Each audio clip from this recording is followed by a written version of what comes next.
Project game changer എന്ന platform എന്ന് പറയുന്നത് അവരുടെ കഴിവ് പ്രകടിപ്പിക്കാനുള്ള ഒരു വേദിയാണ്. ആ വേദിയിൽ നിന്നും അവർക്കും മനസ്സിലാകും പരസ്പരം ഇപ്പോൾ വേറൊരു കളിക്കാരൻ, അവരുടെ ടീമിൽ കളിക്കുന്ന വേറൊരു കളിക്കാരനും ഞാനും തമ്മിലുള്ള വ്യത്യാസം എന്താണ്. അതുപോലെ തന്നെ സൂപ്പർ ലീഗ് കാണുന്ന സമയത്ത് ഇപ്പോൾ കഴിഞ്ഞ വർഷം ഞങ്ങൾ കണ്ണൂർ വാരിയേഴ്സിൽ 2007 ഒരു പ്ലെയർ ഉണ്ടായിരുന്നു. 10 മാച്ചുകളിലും ആ പ്ലെയർ കളിച്ചിട്ടുണ്ട്. അപ്പോൾ അങ്ങനെ ഒരു 1% ഓഫ് കുട്ടികളെ കണ്ടെത്തുക, അത് നമുക്ക് കിട്ടുമെന്നുള്ള പ്രതീക്ഷയോട് കൂടിയിട്ട് തന്നെയാണ് ഞങ്ങൾ ഈ എല്ലാ മാച്ചുകളും കാണുന്നത്.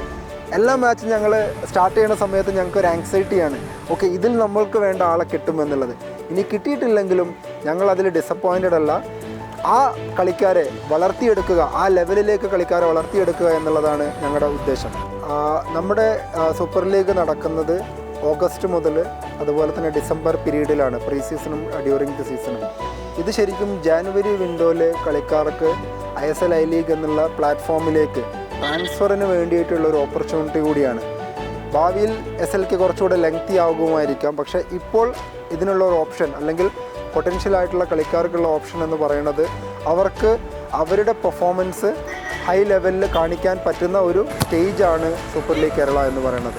ഇപ്പോൾ നമ്മൾ നിലവിൽ മലബാർ റീജിയണിലെ 2 സെൻറ്റേഴ്സിലാണ് അല്ലെങ്കിൽ 2 ഏരിയയിലാണ് നമ്മളിപ്പോൾ സെലക്ഷൻ ട്രയൽ നടത്തിയിട്ടുള്ളത്.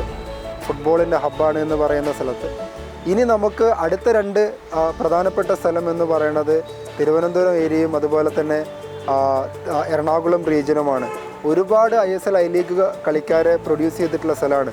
പ്രത്യേകിച്ച് തിരുവനന്തപുരം, പൊഴിയൂർ തീരദേശ മേഖലയിൽ നിന്നും ഒരുപാട് പൊട്ടൻഷ്യലായിട്ടുള്ള കളിക്കാരുണ്ട്.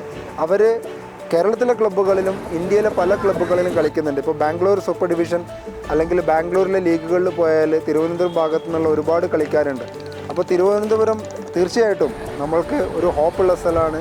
ഞങ്ങൾ പ്രതീക്ഷിക്കുന്നുണ്ട് തിരുവനന്തപുരം ഭാഗത്തു നിന്നും കൂടുതൽ പൊട്ടൻഷ്യലായിട്ടുള്ള കളിക്കാരെ കണ്ടെത്താൻ പറ്റും എന്നുള്ളത്.